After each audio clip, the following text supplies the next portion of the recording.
बहुत समय पहले की बात है। कासगंज नामक एक सुंदर सा गांव हुआ करता था।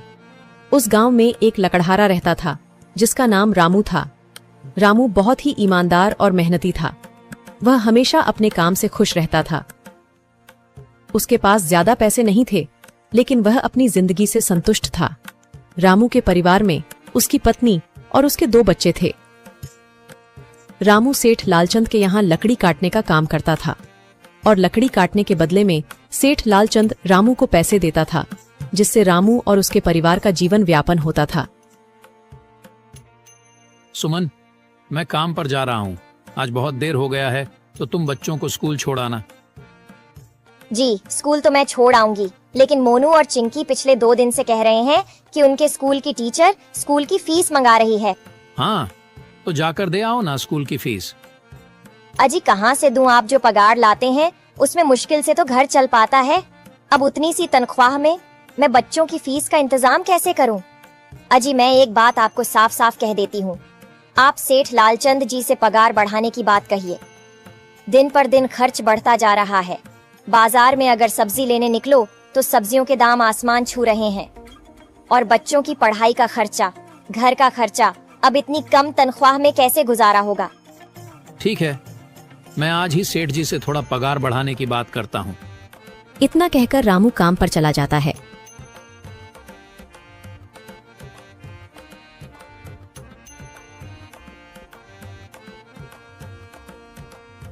अरे भाई, आज तो पगार का दिन है।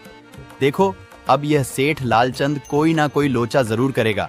हमेशा कोई ना कोई बहाना बनाकर पगार कम कर देता है। और अगली बार तो मेरी आधी पगार काट ली थी, यह कहकर कि जो मैंने लालचंद जी से 200 रुपए उधार लिए थे, उसका ब्याज बढ़कर 1000 रुपए हो गया है। इसलिए मैं तुम्हारी पगार में से 1000 रुपए काट रहा हूँ। हाँ हरिया भाई, तुम एकदम ठीक कह रहे हो। ये सेठ लालचंद ना एक नंबर का चालाक और लालची इंसान है। एक तो दुगुना काम ले लेता है और बदले में पैसे भी पूरे नहीं देता। हाँ भाई, मेरे भी अगली बार सेठ लालचंद ने पगार काट लिए थे। मैंने बस 2 छुट्टी ली थी जब मेरी बिटिया बहुत बीमार थी, और इस लालचंद ने इस बात का फायदा उठाकर मेरी पूरी आधी पगार काट ली। हे भगवान, बस सेठ जी इस बार मेरी पूरी पगार दे दें। बच्चों के स्कूल की फीस भी भरनी है। ऐसे सभी लकड़हारे अपने काम पर लग जाते हैं। काम करने के बाद सेठ लालचंद के पास जाते हैं। सेठ जी, महीना पूरा हो गया है, हमें हमारी तनख्वाह दे दीजिए। देखो भाइयों, अभी मेरे पास तुम्हें देने के लिए पैसे नहीं है। अभी माल नहीं बिका है, सारा माल गोदाम में ही पड़ा हुआ है। कल या परसों तक तुम्हें तुम्हारी तनख्वाह मिल जाएगी। पर सेठ जी, अभी हमारे पास बिल्कुल पैसे नहीं बचे हैं। घर का भी सामान लाना है, बच्चों की फीस भरनी है। अरे मैंने कहा तो सही, 1-2 दिन और रुक जाओ, कल या परसों तक पैसे मिल जाएंगे। अभी मेरे पास पैसे नहीं है। सभी लकड़हारे निराश मन से अपने अपने घर आ जाते हैं। अजी क्या हुआ?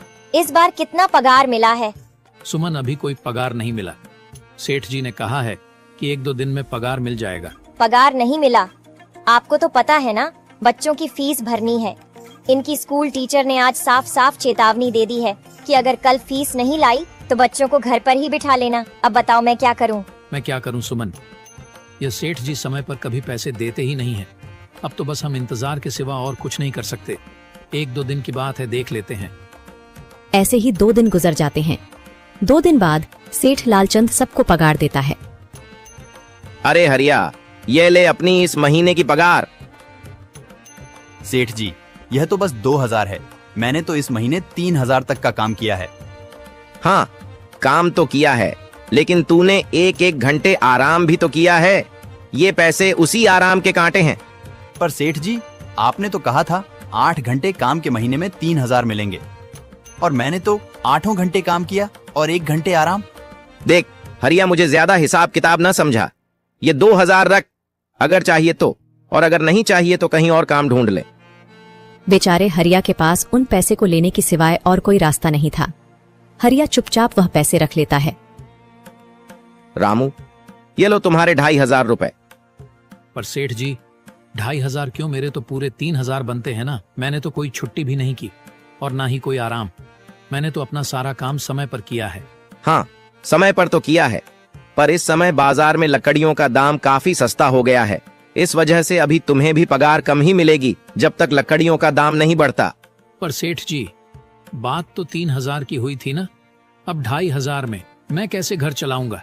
बच्चों की स्कूल की फीस भी भरनी है सेठ जी। इस बार आप पूरे पैसे दे दीजिए। 2,500 ही मिलेंगे तुझे। यहाँ काम करना है तो कर, वरना कहीं और काम ढूंढ ले। बेचारे हरिया के पास उन पैसे को लेने के सिवाय और कोई रास्ता नहीं था।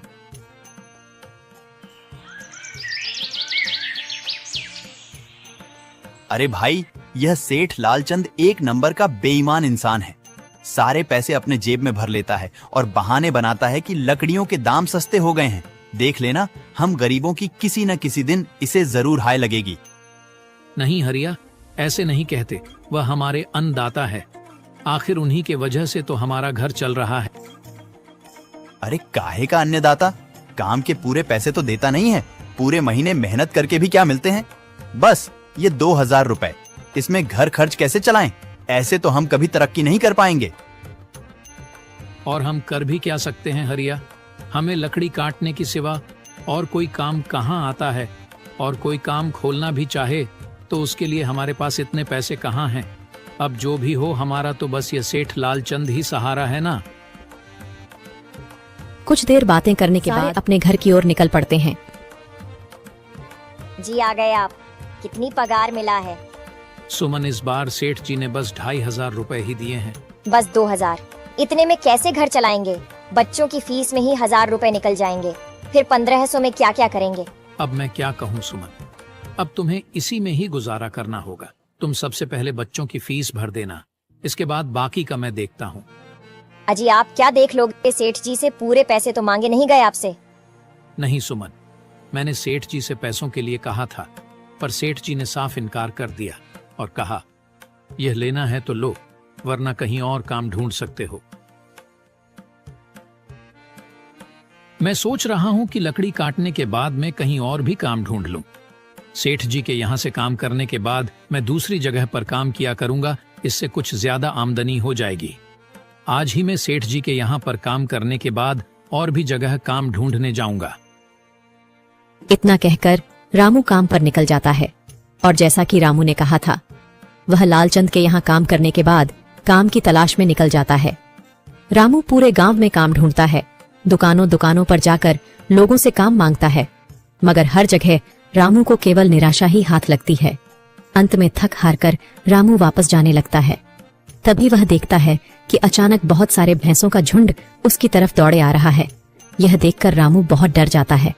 वह इधर उधर देखता है तो उसे एक गुफा दिखती है और वह गुफा में जाकर छुप जाता है। जब भैंसों का झुंड वहां से निकल जाता है तब रामू की जान में जान आती है। हे भगवान, आज तो बाल बाल बच गया मैं, वरना आज तो मैं इन भैंसों के पैरों तलों तो कुचला ही जाता। पर यह मैं कहां आ गया? रामू यह सब सोच ही रहा था कि तभी उसकी नजर गुफा में रखी एक टोकरी पर जाती है। रामू उस टोकरी के पास जाता है। ये कैसी गुफा है? ये कैसी टोकरी यहाँ पड़ी है? इसे मैं घर ले जाता हूँ, सामान रखने के काम आ जाएगी। रामू जैसे ही उस टोकरी को हाथ लगाता है, गुफा में से एक आवाज आती है, रुक जाओ, इसे छूने की कोशिश मत करो। यह आवाज सुनकर रामू एकदम पीछे हट जाता है। तभी गुफा में एक जिन्न प्रकट हो जाता है और वह रामू से कहता है, कौन हो तुम और मेरी गुफा में क्या कर रहे हो? मुझे माफ करना, आप जो भी हो। कुछ भैंसों का झुंड मेरे पीछे पड़ गया था और उनसे बचने के लिए मैं इस गुफा में आकर छिप गया और फिर मेरी नजर इस टोकरी पर गई। माफ कीजिए, मुझे लगा यहाँ कोई नहीं है तो यह टोकरी किसी की नहीं होगी, इसलिए मैंने इसे छुआ। रामू, तुम्हें डरने की जरूरत नहीं है। मैं तुम्हारे बारे में सब जानता हूँ। मेरी नजर एक बार भी जिस पर पड़ जाती है, मैं उसका इतिहास अपनी खुली आंखों से देख सकता हूँ। पर आप है कौन और आप इतने विचित्र क्यों दिखाई पड़ रहे हैं? आप अपना परिचय दीजिए। कौन है आप? मैं एक जिन हूँ और मैं कई सालों से इस गुफा की रक्षा कर रहा हूँ। यह गुफा मेरे पूर्वजों की है। इस गुफा में केवल वही इंसान घुस सकता है जिसका मन बिल्कुल पवित्र हो। अगर तुम अपवित्र होते तो तुम इस गुफा में कभी नहीं घुस पाते। तुम एक सच्चे इंसान हो, इसलिए तुम इस गुफा में घुस पाए और इस टोकरी को छू पाए। अब तुमने इस टोकरी को छुआ है तो यह टोकरी तुम्हारी हुई। नहीं, मुझे ये टोकरी नहीं चाहिए, मैं तो बस देख रहा था। डरो मत रामू, तुम ये टोकरी ले जाओ। ये कोई साधारण टोकरी नहीं है, बल्कि यह जादुई टोकरी है। जादुई टोकरी? क्या यह वही जादुई टोकरी है जिसके बारे में हमारी दादी कहानी सुनाई करती थी कि किसी गांव में एक जादुई टोकरी हुआ करती थी और वह सबकी इच्छाएं पूरी करती थी?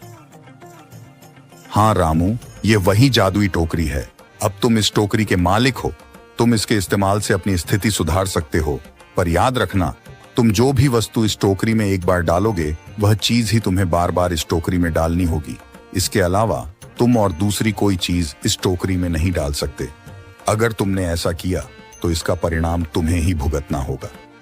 मेरी इस बात को हमेशा ध्यान में रखना और सोच समझकर बिना लालच किए इस टोकरी में वह ही सामान रखना जिसकी तुम्हें जरूरत हो। रामू टोकरी को लेकर घर आ जाता है। सुमन, ये देखो, ये मैं क्या लेकर आया हूँ। क्या लाए हो आप? बस ये एक टोकरी। सबसे पहले यह बताइए, आप तो काम की तलाश में गए थे ना, तो कोई दूसरा काम मिला कि नहीं? नहीं।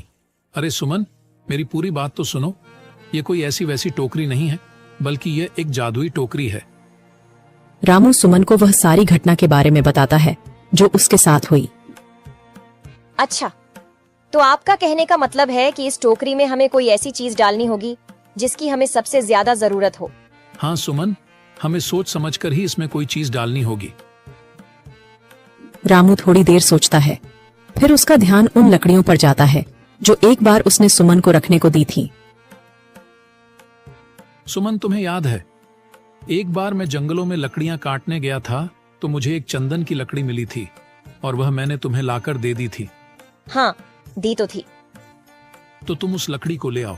हम उस चंदन की लकड़ी को ही इसमें डालेंगे और उस लकड़ी से अपना एक व्यापार शुरू करेंगे।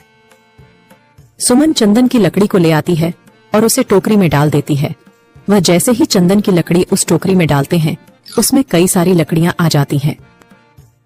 अरे वह, यह तो चमत्कार ही हो गया। ये देखिए, कितनी सारी चंदन की लकड़ियां हो गई। अगर आप इसको बेचेंगे तो इससे काफी अच्छे पैसे मिलेंगे। हाँ राधा, मैं कल सुबह बाजार जाकर इनको बेच आऊंगा और जो पैसे मिलेंगे उससे हम अपने मोनू और चिंकी के स्कूल की फीस भर देंगे और बाकी बचे पैसों को संभाल कर रख लेंगे।